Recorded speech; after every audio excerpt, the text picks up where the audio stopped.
Let's continue.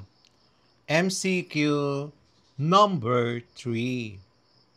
Stronger typhoons brought by climate change can result in A. Higher crop diversity. Letter B. Reduce agricultural productivity. Letter C. Increase in soil fertility. Letter D. Uninterrupted harvest cycles. Number 4. Rising sea surface temperatures affect sardines in Philippine waters by A.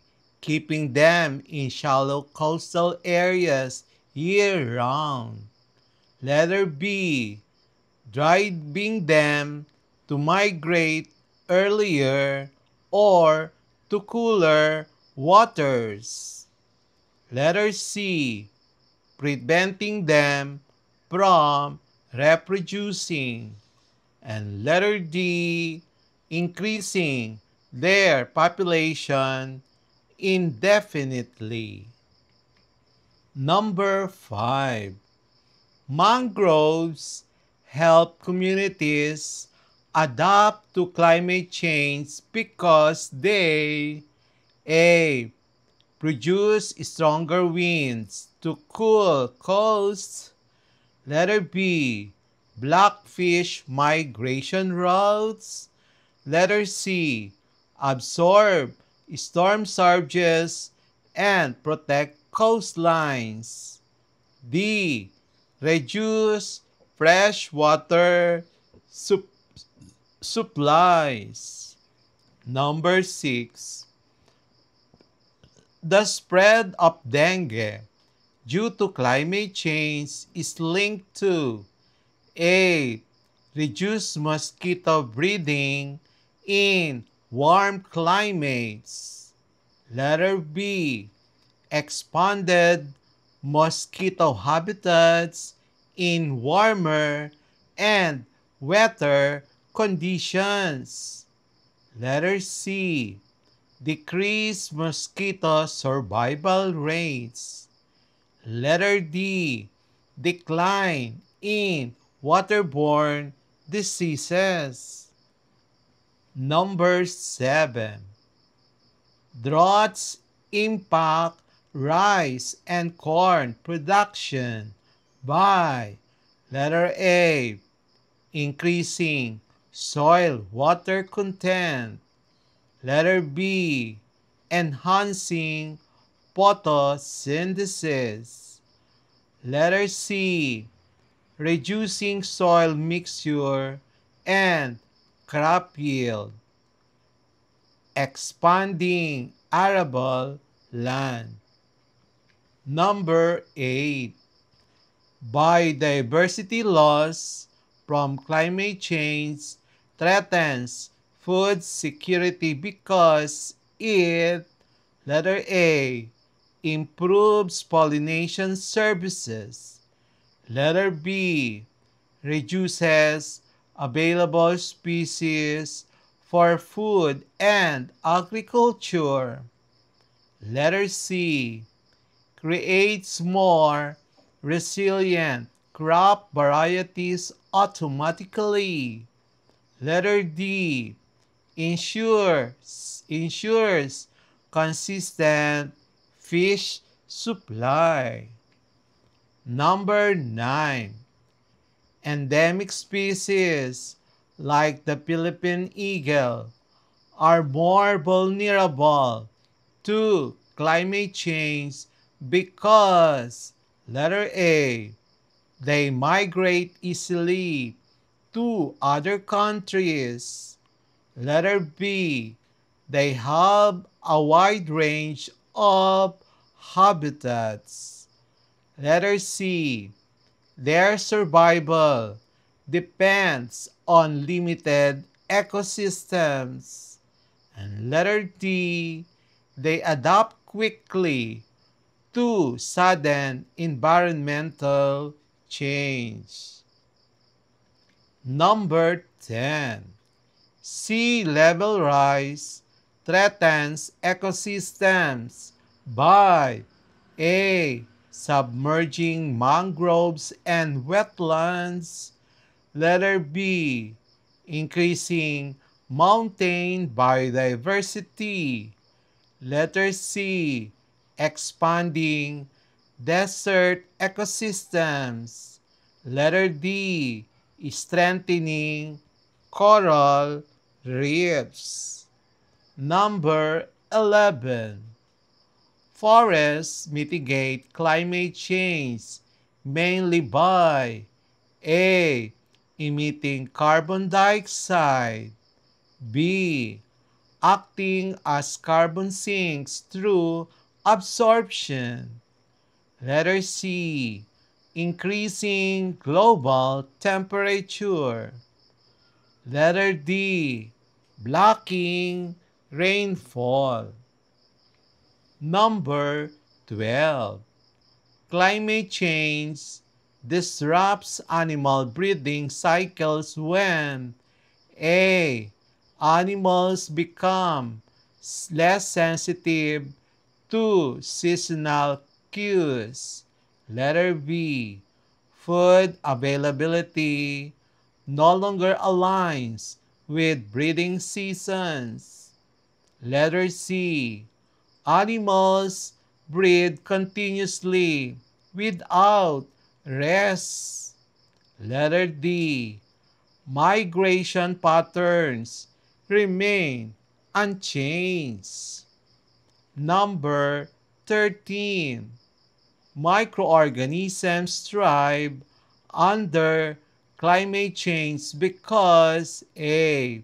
Warmer, wetter climates accelerate their reproduction. Letter B.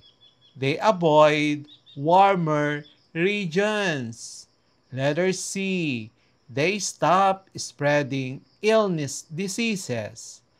Letter D. Their populations decline in tropical zones. MCQ number 14.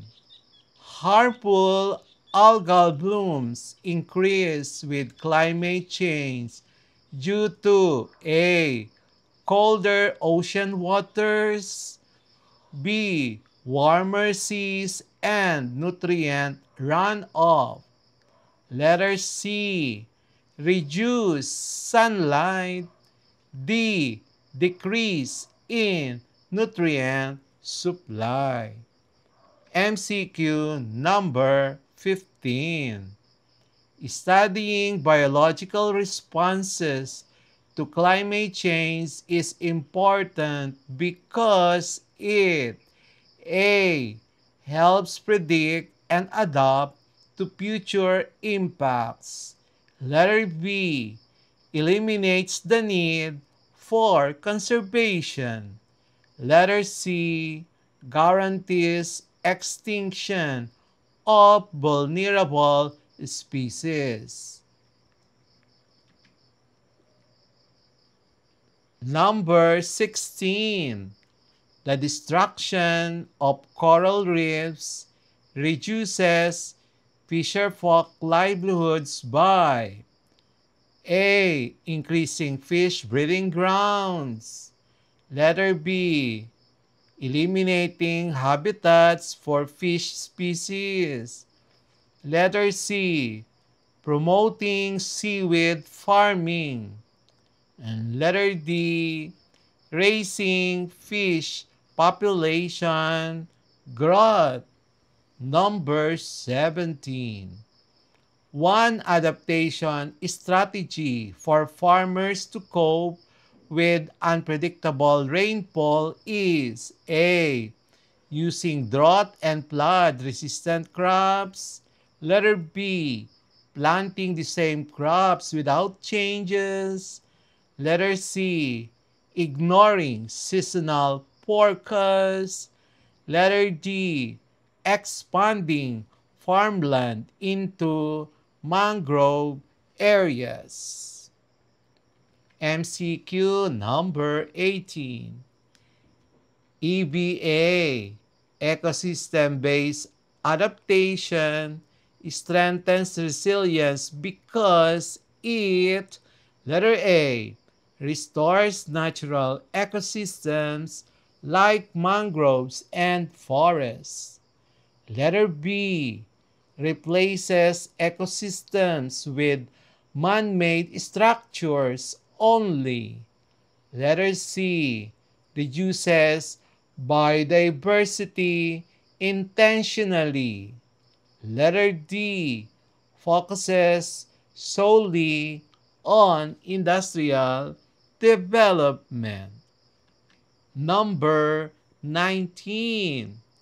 Climate change affects the interaction between plants, pests, and diseases by letter A, reducing pest populations in all climates. Letter B, weakening plants and enhancing pest growth.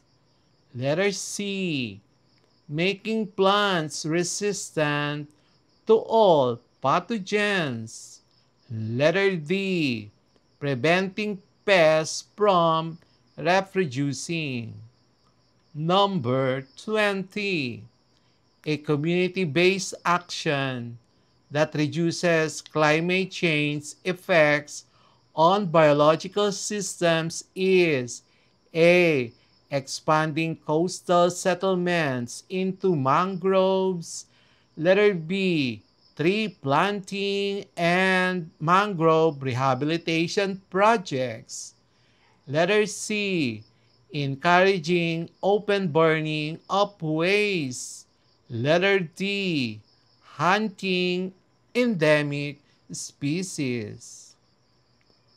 The answer key for our quarter 3 biology lesson 9, biological responses to climate change, effects on living organisms in the Philippines. That's number 1 to number 5. Number 1, it's letter B, shifts in flowering and feeding times. Number 2, letter A, corals expel symbiotic algae due to heat stress. Number 3, it's letter B, reduce agricultural productivity. Number 4, it's letter B, driving them to migrate earlier or to cooler waters. Number 5, it's letter C, absorb storm surges and protect coastlines. Number 6, it's letter B, expanded mosquito habitats in warmer and wetter conditions. Number 7, it's letter C, reducing soil moisture and crop yield. It's number 8, it's letter B, reduces available species for food and agriculture. Number 9, it's letter C, their survival depends on limited ecosystems. Number 10, A, submerging mangroves and wetlands. So that's number 11 to 15. Number 11, letter B, acting as carbon sinks through absorption. Number 12, it's letter B, food availability no longer aligns with breeding seasons. And then number 13, A, it's letter A, warmer weather climate accelerates their reproduction. Number 14, it's letter B, warmer seas and nutrient runoff. Number 15, helps predict and adapt to future impacts.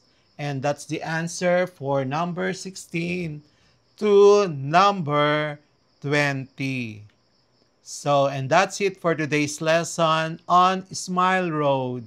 If you learned something new today, don't forget to hit that like button and share this video with your classmates.